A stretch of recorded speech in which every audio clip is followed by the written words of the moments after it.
Les piliers, les obligations et les recommandations de la Umrah. La Umrah a des piliers que les savants ont préconisés.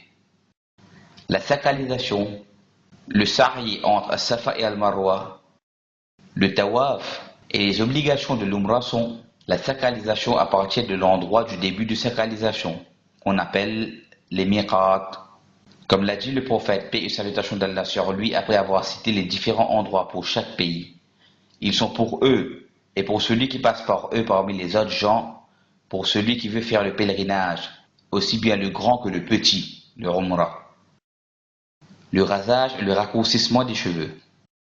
Comme l'a dit Allah exalté soit-il, Allah a été véridique en la vision par laquelle il annonça à son messager en toute vérité. Vous entrerez dans la mosquée sacrée, si Allah veut, en toute sécurité, ayant rasé vos têtes ou coupé vos cheveux, sans aucune crainte.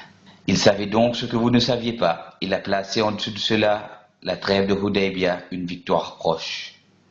Tout ce qui n'est ni un pilier ni un acte obligatoire est donc un acte recommandé, comme ce qui suit.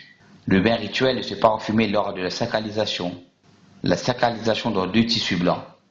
La talbiya est le fait de hausser la voix lorsqu'on la prononce, faire passer le tissu du haut, al-rida, au niveau de l'aisselle droite pour se découvrir l'épaule droite, appelé l'istibar dans le tawaf d'arrivée.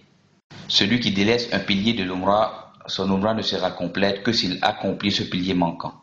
Celui qui délaisse une obligation, alors il lui faudra sacrifier une bête pour compenser cette omission, et ainsi sa Umrah sera complète. Celui qui délaisse une recommandation, une sunna de l'Umrah, sa Umrah est complète.